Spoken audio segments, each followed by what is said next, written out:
पूरा खर्चा अगर आप अपनी बीवी को नहीं देते हैं तो बीवी को इजाज़त है कि वो आपकी पैंट की जेब में से उतना ले सकती है जितने में उसका और उसके बच्चों का खर्चा चल सके। आपको बताए नहीं, इसको चोरी में शुमार नहीं किया जाएगा, वो चोर नहीं लिखी जाएगी। डरो मत। ये मसला जिस जगह मैंने बताया था ना, वहाँ मेरी भी बीवी गई हुई थी सुनने। दूसरे दिन मेरी जेब से 5,000 गायब हुए थे। कोई बड़ी बात नहीं, लेकिन औरतों में कमी होती है। इजाज़त दो 2 रुपए की तो निकाल लेती है 200 रुपये, और फिर हिसाब जुड़ा देंगे, इतने में तेल आया, इतने मसाला आया, इतने में चादर, इतने में तकिया, इतने में ये, वो सब हिसाब जुड़ा देंगे। और अभी भी आपसे कहेंगे अभी हुआ क्या, 2 रुपए की जगह 200 ले लिए, कहे अभी हुआ क्या, मेरी पाउंड्स नहीं आई, अभी फेयर एंड लवली बाकी है, अभी तो मेकअप का सामान बाकी है, वो और दो, हिसाब और जुड़ा देंगे। शौहरों की खिदमत और इताअत ये शामिल है, करेगी। आजकल तो तारीफ ही नहीं करती औरतें।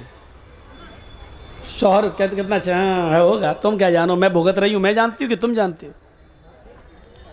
देखा ना, एक पीर साहब थे बेचारे, वो अपनी बीवी से बार बार कहते थे मैं पीर हूं, लोग कितनी इज्जत करते हैं मेरी। और उनकी बीवी कहती भाग, तेरे जैसे 336 पीर रोज देखती हूं मैं। बीवी पीर ही नहीं मान रही है। एक दिन बीवी ने पता नहीं हवा में किसी को उड़ते हुए देख लिया, कहता देखो पीर बने फिरते हैं। पीर तो वो था जो हवा में आज मैंने उड़ते हुए देखा। हवा में मुसल्ला था, हवा में मुसल्ले पे खड़ा था, हवा में नमाज पढ़ता हुआ जा रहा था। अब ये शौहर को चर्राया है, देखा तुमने, हवा में उड़ते हुए देखा, हाँ नमाज पढ़ रहा था ना, हाँ मुसल्ले पे खड़ा था ना, हाँ अरे वो मैं ही तो था। बीवी बोली है तुम थे, कहाँ, हाँ मुझे डाउट हुआ, कुछ लग रहा था तुम थे। कहा क्या मतलब, कहा इसीलिए टेढ़े टेढ़े उड़ रहे थे, सीधे नहीं उड़ रहे थे। फिर कमी निकाल दी, जब सुना कि मेरा शौहर है तो कमी निकाल दी। पीर तो वो है जो आज उड़ रहा था, जब सुना वो मेरा ही आदमी है तो कहा हाँ टेढ़े टेढ़े उड़ रहे थे, कमी निकाल दी। ये हाल।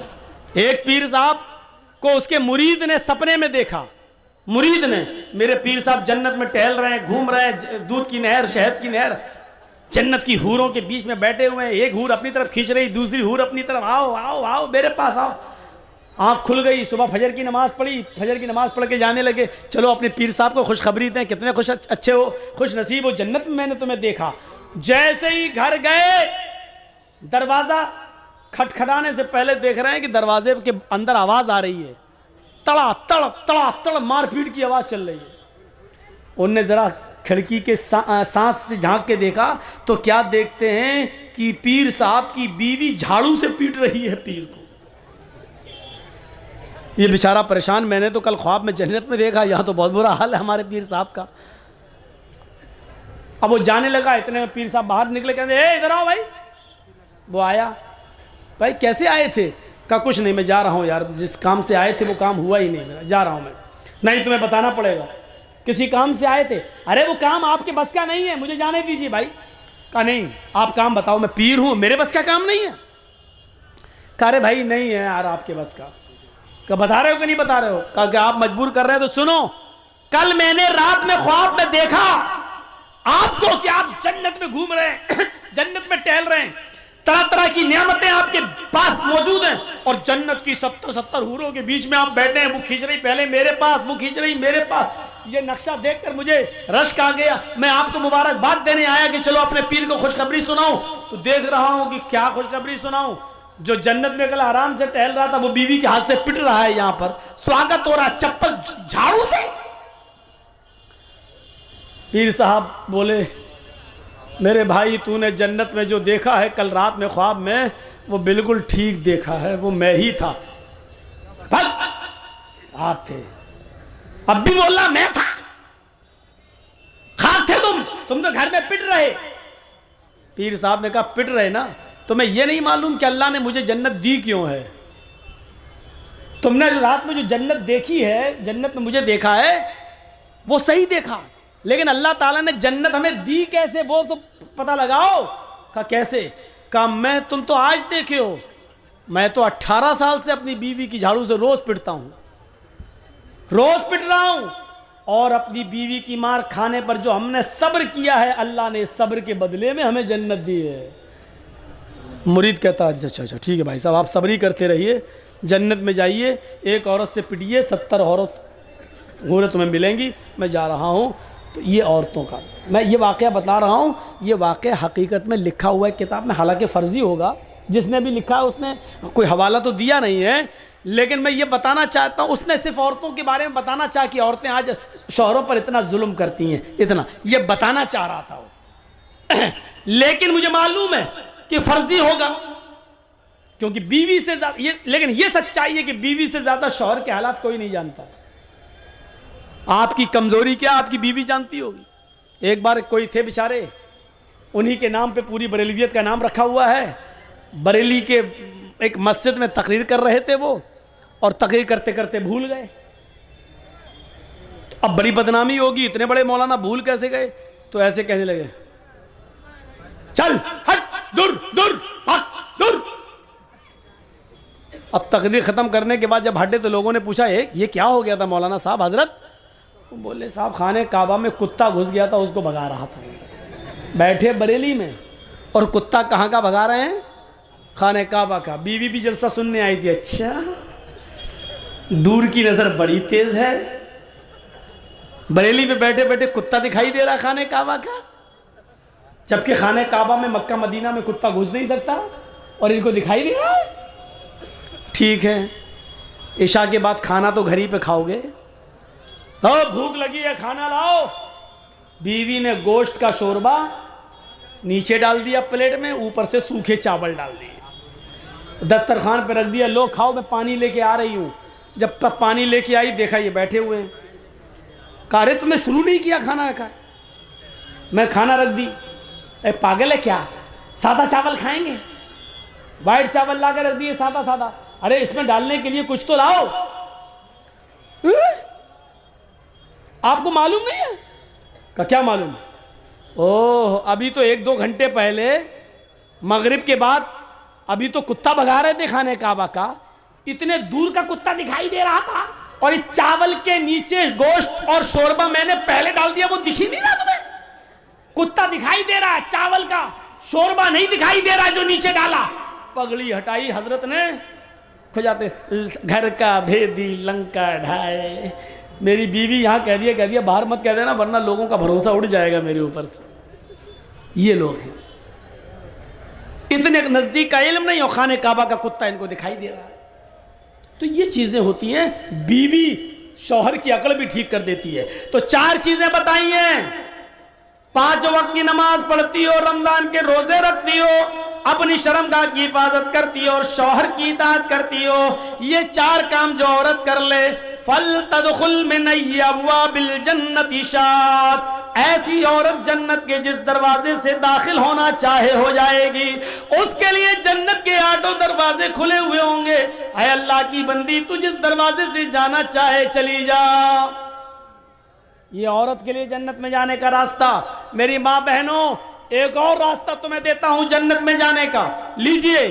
जाअतनी साइला, हजरत आयशा फरमाती हैं कि मेरे पास एक मांगने वाली आई, और माहा सबयान, उसके साथ 2 छोटे छोटे बच्चे थे। मेरे पास एक मांगने वाली आई, उसके साथ 2 छोटे छोटे बच्चे थे। बुखारी शरीफ की हदीस के अल्फाज हैं। और आकर कहने लगी, शैअन लिल्लाह, अगर घर में खाने पीने को कुछ हो तो दे दो, मेरे बच्चों ने कई दिन से खाना नहीं खाया है। हजरत आयशा फरमाती है, मेरे पास एक खजूर था, एक खजूर, बुखारी में एक खजूर, और मुस्लिम में भी हदीस आई है, लेकिन उसमें 3 खजूर का जिक्र है। मेरे पास एक खजूर था, ये तो बुखारी में, मेरे पास 3 खजूर थे, ये मुस्लिम शरीफ में। मेरे पास 1 या 3 खजूर थे, मैंने उसको रख दिया था। अल्लाह के नबी आएंगे, भूखे होंगे तो मैं उनको दे दूंगी, वो खजूर खा के पानी पी लेंगे। मेरी माँ बहनें सुन रही हो? 1 खजूर था, मैंने उसको उठाकर रख दिया। ये औरतें थी उस जमाने की, 1-1 खजूर को कायदे से रखना जानती थी। तुम तो अपने जहेज के बर्तन नहीं रख पाती हो, अपने माँ की तरफ से मिला हुआ सामान भी हिफाजत नहीं कर पाती हो। तुम तो अपने जहेज के सामान को कैसे चुन चुन के रखा जाए ये भी तुम्हें तरीका नहीं मालूम। एक खजूर। अम्मी आयशा कहती है कि मैंने उसको अल्लाह के नबी के लिए रख दिया था। शौहर की तलब देखिए, शौहर की खिदमत देखिए, खुद नहीं खा रही हैं, भूखी हैं, लेकिन शौहर की पहले फिक्र हो रही है। वो खजूर मैंने उठाई और वो खजूर उठाकर मैंने उस औरत को दे दिया। ले, मेरे पास इस खजूर के अलावा कुछ नहीं है। ये वाकया सुन लीजिए मेरे भाइयों, बड़ा दिलचस्प है।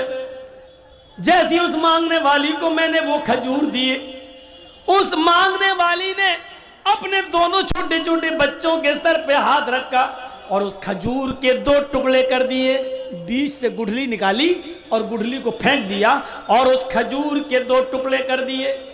एक आधा टुकड़ा इस बच्चे को दे दिया और आधा इस बच्चे को दे दिया। बुखारी शरीफ के अल्फाज, खुद कुछ नहीं खाई, उन बच्चों को पानी पिलाती है और खुद पानी पीती है और चल देती है। लेकिन रुकिए थोड़ा, ये तो बुखारी से मैंने बता दिया, थोड़ा सा सब्र कीजिए, मुस्लिम का भी बता दूं। मुस्लिम में कि मैंने 3 खजूर उसको दे दिए, मेरे पास 3 थे, मैंने तीनों खजूरें उसको दे दी। उस औरत ने 1 खजूर इस बच्चे को दे दी, 1 खजूर इस बच्चे को दे दी और 1 खजूर अपने लिए रख ली कि मैं खा लूं। उन बच्चों ने अपनी अपनी खजूरें खा ली। औरत के पास जो खजूर थी वो जैसे ही मुंह पे लेके गई, वो खजूर खाना चाहती थी माँ, उन बच्चों की माँ खजूर अपने मुंह तक ले गई कि दोनों बच्चे अपने माँ की खजूर पर झपट पड़े। अम्मी ये भी दे दो, मुझे भूख लग रही है, अम्मी अभी भूख लग रही है। माँ ने अपने होठों के पास से वो खजूर वापस कर दी, अपने दांतों के करीब से वो खजूर वापस कर दी। उसको अपने बच्चों पर रहम आ गया और उसने अपनी खजूर के 2 टुकड़े कर दिए, आधा टुकड़ा इस बच्चे को दे दिया और आधा इसको, यानी हर एक को 1.5 मिल गया। माँ ने खुद कुछ नहीं खाया, पानी पिया और चल दी। थोड़ी देर के बाद जब अल्लाह के नबी घर में तशरीफ लाए, थोड़ी देर के बाद जब अल्लाह के नबी सल्लल्लाहु अलैहि वसल्लम घर में तशरीफ लाए तो हजरत आयशा ने पूरा वाकया बयान कर दिया। अल्लाह के नबी ने कहा, आयशा क्या उस औरत को तुमने अपनी आंखों से देखा है? हाँ मैंने देखा है। आय आयशा, आयशा सोच लो, उस औरत को आपने अपनी आंख से देखा है? हाँ देखा है। आयशा क्या उसको तुमने 3 खजूरें दे दी थी? हाँ मैंने तीनों दे दी थी। आयशा क्या उसने 2 खजूरें दोनों बच्चों को दे दी और 1 खजूर अपने खाने के लिए रख ली? हाँ। बच्चे उसकी खजूर पर झपट पड़े? हाँ। उस औरत ने अपने खजूर के भी 2 टुकड़े कर दिए और आधी आधी अपने बच्चों को दे दी? हाँ। आयशा क्या उस औरत ने खुद कुछ नहीं खाया? कहा नहीं। आयशा तुम्हें कयामत के दिन अल्लाह के दरबार में गवाही देना पड़ेगी। आय ने जन्नत को अपने ऊपर वाजिब कर लिया। 15 दिन से चूल्हा नहीं जला, 15 दिन से चूल्हा नहीं जला। अम्मा आयशा कहती हैं कि खजूर और पानी पर गुजारा चल रहा था। एक बार इतला मिली कि बहरीन से माल आया है और अल्लाह के नबी साहबे किराम में तकसीम करेंगे। उस माल में अल्लाह के नबी का भी भाग है, उस माल में नबी का भी हिस्सा है। फरमाया आयशा सिद्दीका ने, अल्लाह के नबी फजर की नमाज के बाद आप माल तकसीम करेंगे और आपका भी तो हिस्सा है। फरमाया आयशा खुश हो जाओ, आज हमें भी हिस्सा मिलेगा, हमारा भी हक है, हमें भी हिस्सा मिलेगा। आज चूल्हा संभाल लो, लकड़ियां रख लो चूल्हे में, आज हमारे घर में भी गोश्त पकेगा। 15 दिन से चूल्हा नहीं जला, आज हमारे इधर भी अच्छा खाना बनेगा। हजरत आयशा फरमाती है कि इधर अल्लाह के नबी फजर की नमाज पढ़ाने के लिए घर से बाहर निकलते हैं, हुजरे में जाते हैं, और इधर मैंने फजर की नमाज पढ़ने के बाद चूल्हा संभाल लिया, उसको पोत लिया और उसमें लकड़ियां रख दी कि अल्लाह के नबी जब अपना हिस्सा लेकर आएंगे तो आज मेरे घर में भी चूल्हा जलेगा। तकरीबन आज के टाइम के लिहाज से 10 या 11 बजे के आसपास इतना माल आया था बहरीन से कि वो माल तकसीम करते करते सहाबा किराम को देते देते सुबह हो गई, 9-10 बज गए, चाश्त का इशराक का वक्त हो गया, 11 बजे के आसपास का टाइम हो गया। सबके हिस्से दे दिए। अल्लाह के नबी को भी 2 थैले भर भर के मिल गए। एक आपने इस हाथ से पकड़ा, दूसरा थैला आपने दूसरे हाथ में लिया। आपने अपने दोनों थैलों को उठाया और लेके चल दिए।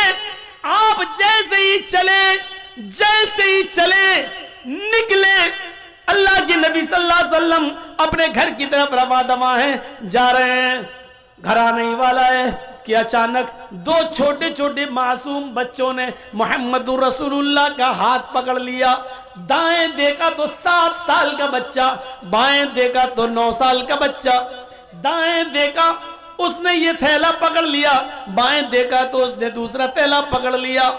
दाएं नजर डाली, 7 साल का बच्चा कहता है अल्लाह के नबी मेरे बाप नहीं है, इंतकाल हो गया है और मेरी माँ ने दूसरी शादी कर ली है। मेरा दूसरा बाप आया, वो मुझे अपना बेटा नहीं मानता है। आज 7-8 दिन हो गए, मेरी माँ ने और मेरे बाप ने मुझे रोटी का एक लुकमा नहीं दिया। आपने बाएं नजर डाली तो 9 साल का बच्चा कहता है अल्लाह के रसूल मेरे बाप है लेकिन मेरी माँ नहीं है। मेरे बाप ने दूसरी शादी कर ली, मेरी दूसरी जो माँ आई वो मुझे अपना बेटा नहीं मानती है। एक की माँ नहीं है, एक का बाप नहीं है। एक कह रहा अल्लाह के रसूल मेरे बाप नहीं है, माँ ने दूसरी शादी कर ली, जो आदमी मेरे घर में आया वो बेटा नहीं मानता। दूसरा कहता अल्लाह के रसूल मेरी माँ नहीं है, मेरा बाप है, मेरे बाप ने दूसरी शादी कर ली, मेरी जो दूसरी अम्मी आई वो मुझे अपना बेटा नहीं मानती, मेरे घर में भी 7-8 दिन से चूल्हा नहीं जला। अल्लाह के रसूल के आंखों में आंसू आ गए, ज़ारो कितार रोने लगे। दाएं देखते हैं 7 साल, बाएं देखते हैं 9 साल। आपने ये थैला इस बच्चे को दे दिया, दूसरा थैला आपने दूसरे बच्चे को दे दिया, जाओ ले जाओ। अल्लाह के नबी सल्लल्लाहु अलैहि वसल्लम उन दोनों यतीम बच्चों को घूर घूर कर देखने लगे और वो थैला ले जाकर बड़े खुश थे। एक थैला, दूसरा थैला, दूसरा बच्चा लेके जा रहे हैं और अल्लाह के रसूल इस तरह अपने गाल पर हाथ रखकर देख रहे हैं इन यतीम बच्चों को, और उस वक्त तक देखते रहे, उस वक्त तक नजर डालते रहे जब तक कि ये बच्चे खुद ही नबी की आंखों से ओझल नहीं हो गए, नबी अकरम की आंखों से गायब नहीं हो गए। इस हाल में अल्लाह के नबी फिर दरवाजे को दस्तक देती हैं। हजरत आयशा दौड़ती हुई आती हैं, अल्लाह के नबी अपना हिस्सा लेकर आ रहे होंगे, दरवाजा खोलती हैं। अल्लाह के नबी ने कहा सलामु अलैकुम। अम्मी आयशा कहती है वालेकुम अस्सलाम, अंदर आइए। अंदर जाते अल्लाह के नबी तो क्या देखती हैं अम्मा आयशा, जिस खाली हाथ से आप गए थे उसी तरह खाली हाथ लौट आए हैं। आपके हाथ में कोई थैला नहीं, कोई सब्जी नहीं, कोई गोश्त नहीं, कोई आटा नहीं, चावल नहीं, दाल नहीं, कुछ नहीं है नबी अकरम के हाथ में। कहने लगी अय अल्लाह के रसूल आपने कहा था चूल्हा संभाल लो, संभाल लिया। अय अल्लाह के नबी आपने कहा था आज मेरे घर में भी चूल्हा जलेगा, मैंने चूल्हे को जलाने का इंतजाम कर लिया, लेकिन आपको देखती हूँ खाली हाथ गए थे और खाली हाथ वापस आ गए। आपने नजरें पलटी, हाँ आयशा सच है, आज मुझे भी 2 थैले मिले थे, मैं अपना हिस्सा लेकर आ रहा था, लेकिन आयशा घर के दरवाजे के बाहर 2 यतीम बच्चों ने मेरा रास्ता रोक लिया। एक की उम्र 7 साल, दूसरे की उम्र 9 साल। आयशा एक की मां नहीं, एक का बाप नहीं।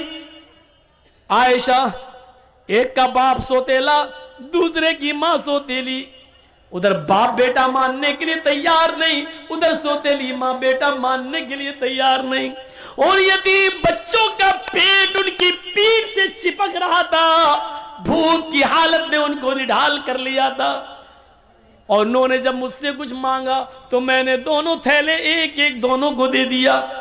अम्मी आयशा कहती हैं आपने कभी कुछ गलत किया ही कहा है जो आज करेंगे, अच्छा किया दे दिया, लेकिन मैं ये नहीं कह रही हूं कि आपने गलत किया, अच्छा किया दिया, लेकिन अल्लाह के रसूल 2 मुट्ठी इस थैले में से निकाल लेते और 2 मुट्ठी अनाज इस थैले में से निकाल लेते।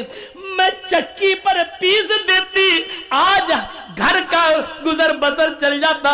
एक रोटी आप खा लेते, एक रोटी मैं खा लेती। अल्लाह के नबी, इतना तो आप निकाल सकते थे। फरमाया आयशा तुम सही कह रही हो, इतना मैं निकाल सकता था। मैंने सोचा भी था कि 2 मुट्ठी इसमें से निकाल लूं, 2 मुट्ठी इसमें से निकाल लूं। लेकिन आयशा, जब उन यतीम बच्चों के चेहरों पे नजर पड़ी तो मेरी हिम्मत को, मेरे दिल को गवारा ना हुआ कि इन यतीम बच्चों का कोई हक मारूं। मैंने दोनों को दे दिया।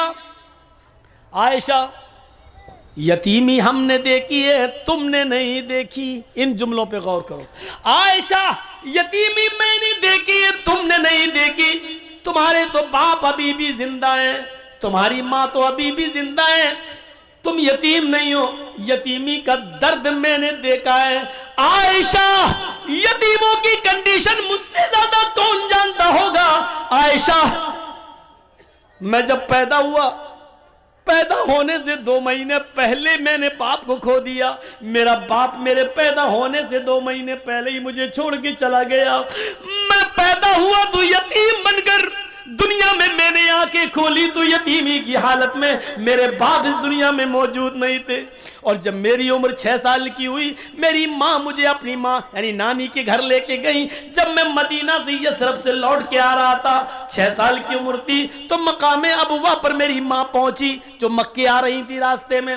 मकामे अबवा पर पहुंची और कहती है, बेटे तुम बार बार अब्बू को पूछते हो, अब्बू अब्बू, सबके अब्बू है, मेरे अब्बू कहाँ हैं? आओ आज मैं तुम्हें तुम्हारे अब्बू को दिखाती हूं। मेरी मां मुझे मेरे बाप की कब्र पर ले गई। आया आयशा, अपनी आंखों से मुझे मेरे बाप की कब्र दिखाई और खुद फूट फूट के रोने लगी। मैं भी अपने बाप की कब्र को खोद नहीं सकता था, उसका चेहरा नहीं देख सकता था। मैं अपने बाप की जुदाई में रो रहा था। पीछे पलट के देखता हूं तो मेरी मां बेहोश पड़ी है। जब मैं अपने मां के सीने पर बैठ गया, उठाने लगा अम्मी अम्मी, तो मेरी मां उठने की पोजीशन में नहीं थी। मेरी मां की रूह कब से उस शरीर से परवाज हो चुकी थी। जहां बाप की कब्र देख रहा हूं और उसी जगह मैंने अपनी मां को भी खो दिया हो। आयशा, 6 साल की उम्र में मेरी मां भी मुझे छोड़ के चली गई। जब मैं 8 साल का हुआ तो मेरा दादा भी मुझे छोड़ के चला गया। यतीमी हमने देखी है, तुमने नहीं देखी। आयशा, तुम क्या जानो यतीमी का दर्द क्या होता है। आज उन दोनों बच्चों को मैंने थैला दे दिया है। उसके बाद कहते हैं, अभी मेरी गुफ्तगू हो ही रही थी, इतने में जोहर की नमाज का वक्त हो जाता है। अल्लाह के नबी मस्जिद में जाते हैं, जोहर की नमाज पढ़ाते हैं। नमाज पढ़ाने के बाद उन 2 यतीम बच्चों की कंडीशन लोगों को बताते हैं, जिनको आपने अपना हिस्सा दे दिया था।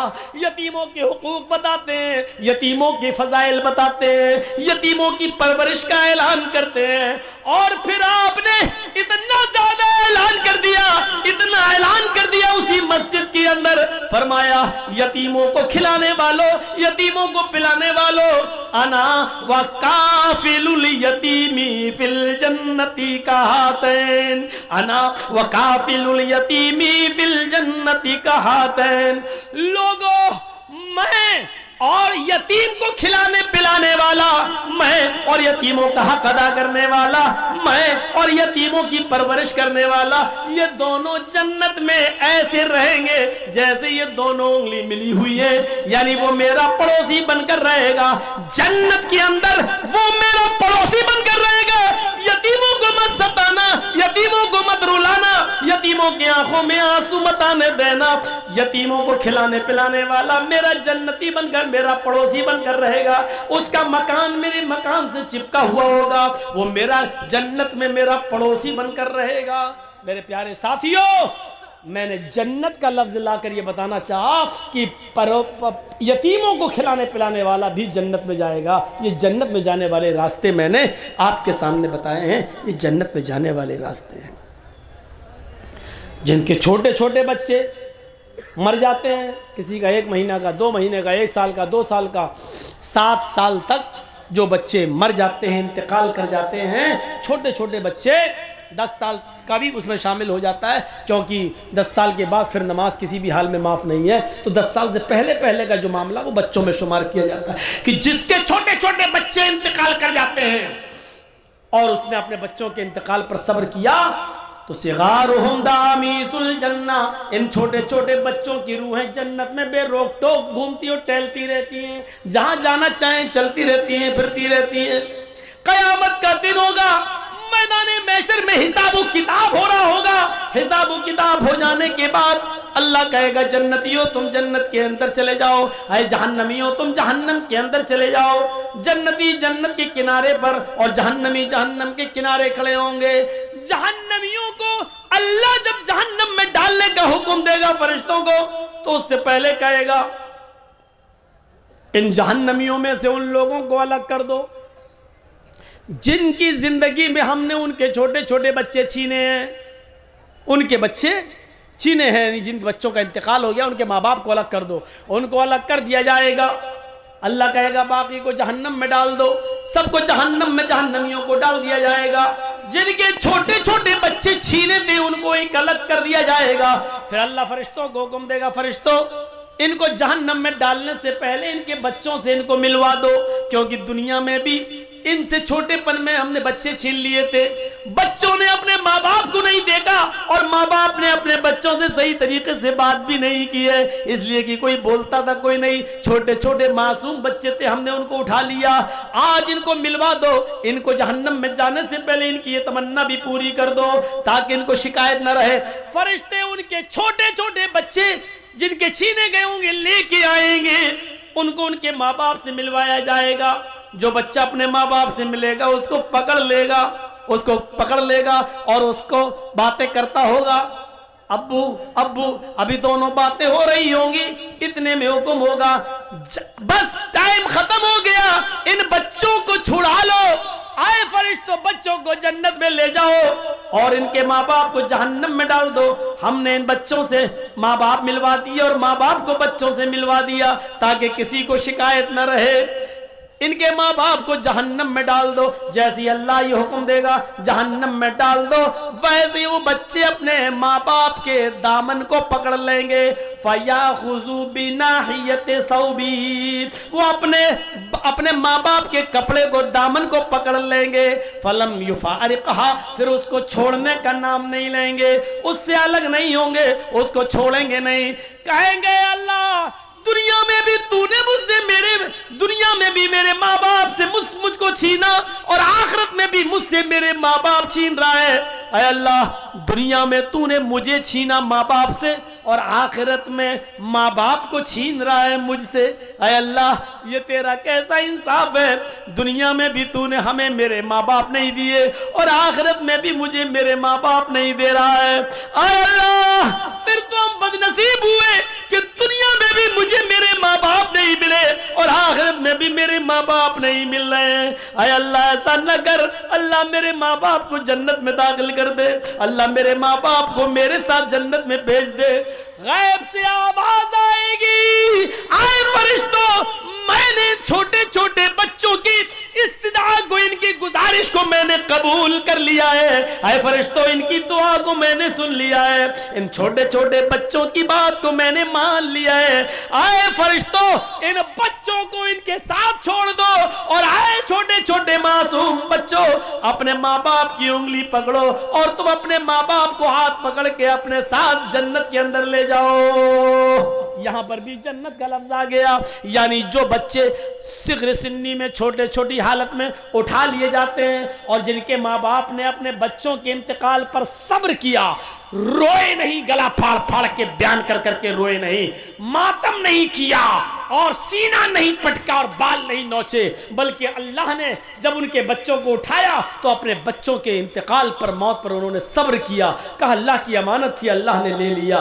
तो ऐसे माँ बाप को भी जन्नत में एंट्री मिलेगी उनके बच्चों के साथ। अल्लाह कहेगा इनको जन्नत के अंदर दाखिल कर दो, जाओ मैंने इनके गुनाह को माफ कर दिया। मेरे प्यारे साथियों ये जन्नत में जाने के रास्ते थे जो मैंने आपके सामने इस 2 घंटे की तकरीर में आपके सामने पेश किया है।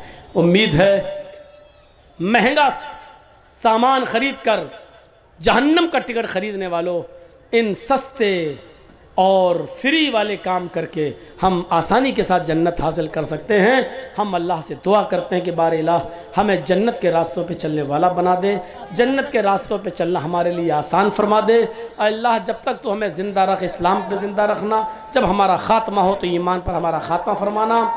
वमा अलैना इल्लल बलागुल मुबीन व आखिरु दावाना अनिल हम्दुलिल्लाहि रब्बिल आलमीन। आपने सुना कि मेरे बाद भी एक बंगला कोई मुकर्रिर हैं, वो आपके सामने बोलेंगे, आएंगे। ये अच्छी बात नहीं है कि अब आप उठ गए हैं। अगर किसी को पेशाब लगा है तो जाइए, फारिग होकर आइए और फिर बैठिए और उनको भी सुनिए। अल्लाह ताला जब तक हमें ज़िंदा रखे, इस्लाम पर रखना, ख़ात्मा हो तो ईमान पर फरमाए। अस्सलामु अलैकुम व रहमतुल्लाहि।